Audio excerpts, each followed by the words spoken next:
We respectfully acknowledge that we are situated on the traditional, ancestral, and unceded territory of the Coast Salish peoples, including Squamish, Tsleil-Waututh, and Musqueam nations.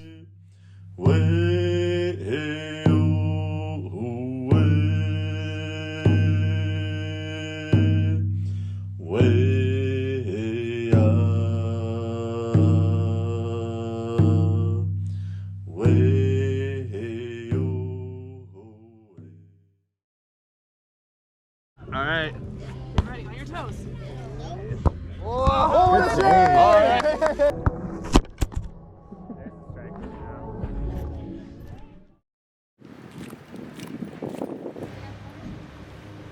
Growing up, native tournaments was a big thing for my parents, and they're the ones that showed me how to play soccer. As much as Penelope Sparrow is on track to reaching new levels of professional soccer, she does not forget where it all came from.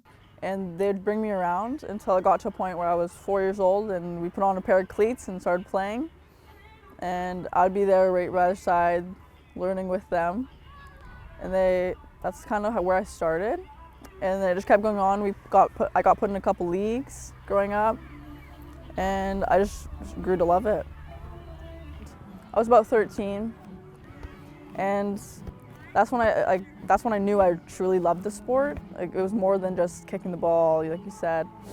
It was more of a family, us together. So to welcome you to our territory, which is known as UBC, which is known as Vancouver. For Thompson Nelson, it's important for him to reflect on his roots while mentoring the next generation of Indigenous athletes. It was just built into our family. And so from the time I could walk, my dad was throwing a soccer ball at me and just go out and have fun. And he was a traveling kind of traditional artist, merchant salesman. So we'd go to all the soccer tournaments across Vancouver Island, as well as over here on the mainland in the Indigenous circuit. So I just grew up around watching it, playing it, and just watching every aspect of it. And so I really fell in love with it, and every morning I'd go and just watch with them.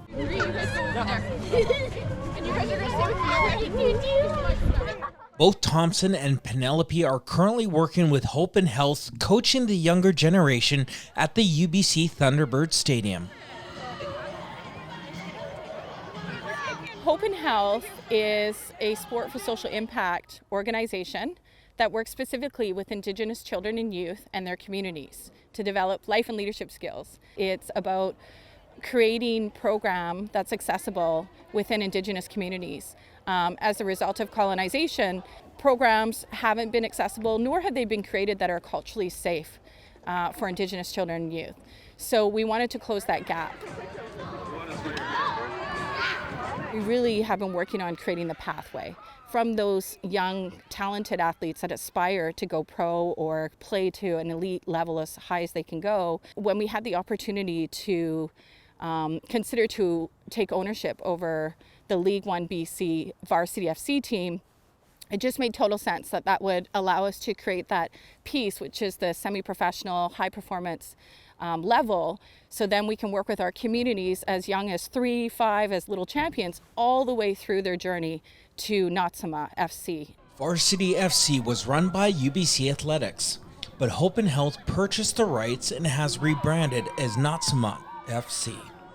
Perhaps due to a lack of representation, many Indigenous athletes struggle on their journeys, often giving up. So we're on the Musqueam field, where I grew up to love soccer. I always feel safe here, comfortable. I know when I've had a long day or a hard day, I try to do other things like art, track, all the other sports, but soccer was always something that I couldn't live without. When they think of soccer, they don't think of us, and obviously that's very hard because growing up, that was my FIFA. Going to tournaments, watching it, it was my FIFA. That was my World Cups. Watching them play, it was like other players I couldn't see in TV. And the kind of passion and support we have, it should be noticed.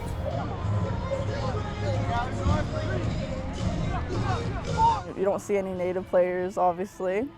And it was just a battle. It's just am I trying, like, am I doing enough? Am I gonna achieve anything? Like, I didn't see anybody like me.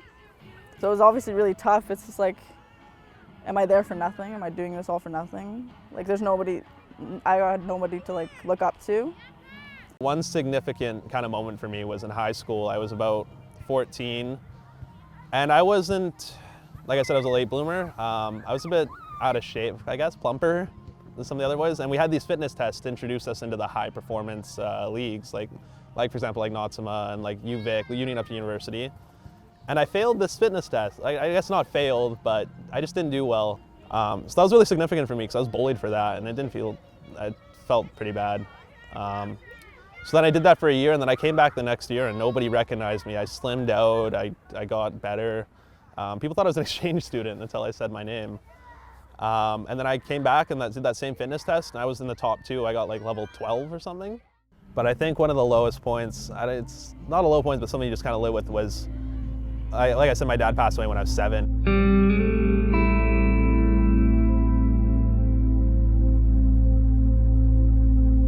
And he was one of my biggest role models.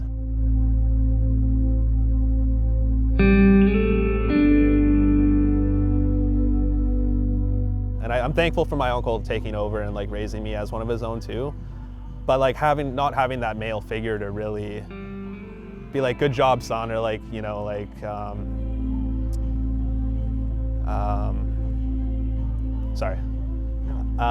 saying like, good job, son, or like, everybody had their dads there. And me, after I finished a game, I'd just look into the stands, and sometimes I'd have family, sometimes I wouldn't, and then it'd be like kind of like a little, you sit in the change room, you give yourself like a little self vibe, or like, and sometimes it's just nice to have that outer, I don't know, just a little nudge like, hey, you're doing well, just you're on the right path kind of thing. Because sometimes you just don't know, you get lost along the way, and sometimes you need that little push. But I'm grateful for everybody in my life and who have brought me and raised me to bring me to this opportunity. But in essence of barriers, like there definitely is barriers out there.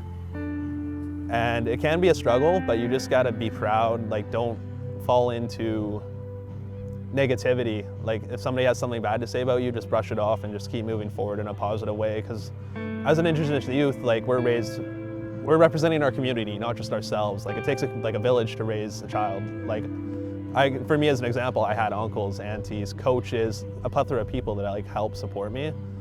And it really shows like growth and development. And you're just there to represent your people to the best of your abilities and just make whoever proud and yourself proud, more importantly, and then just walk in a good way.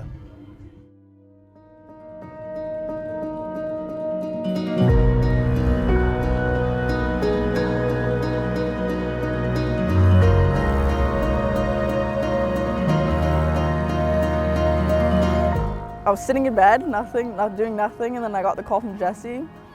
I was just amazed. It felt like my dreams were coming true. My journey was it felt like it was just a fresh start. Like, I was excited. I couldn't even think. I was speechless. When I was talking to him, I didn't even know what I said. I blacked out. Like, it was just, I was like, oh my God. Like, I already know what this is gonna bring, and I'm so excited. Like, I can't even express the emotions. And when I found out, I was like, okay, this is something cool. This is a big step. Like, let's just go and take the plunge, see what happens. So I came here, and the group was very welcoming, and it was just nice to be in just such a high level. And right away, you could notice the jump. It was faster, people were smarter, the play was just intense. But I loved every minute of it, and I loved seeing if I can rise to the challenge. Oh, what a finish, all right. And when I got that call to come back for more tryouts, and then that final assessment that I made the squad, it was over the moon. I didn't really know how to like react. I was on the ferry trying not to like laugh out loud. I had this like big smirk because I was sitting next to people I didn't know, and I was like, I had to go outside and just like take a breath of fresh air. But it was just awesome, just because just for a moment of like, that's it. This is a big moment just to like prove Indigenous players have capabilities and opportunities to show talent, because there's a lot that fall through the cracks that just don't get that opportunity. And sometimes all you just need is that one, or even that one person that believes in you. And I'm hoping this platform of Nautsa'mawt, and even me just being here, will show other Indigenous youth and other players that you can do it. You just dedication, hard work, and lots of just faith, and just reaching out to like putting yourself out there, and not being afraid of like the racial barriers or like people doubting you that you can't do it. For sure. Nice dribbling, nice dribbling. Almost. We have them wide. We've been hidden for a long time, overlooked. We don't really get noticed like this, and such an opportunity like this, I can't hold back, express how I play, show how I play. Like, playing with like First Nations, it's a different game.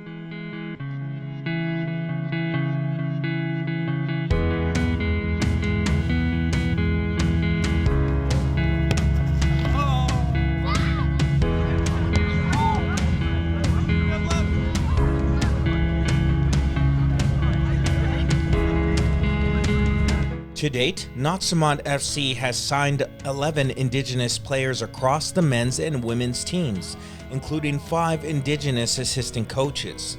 Their inaugural season begins April 29th at Swangard Stadium.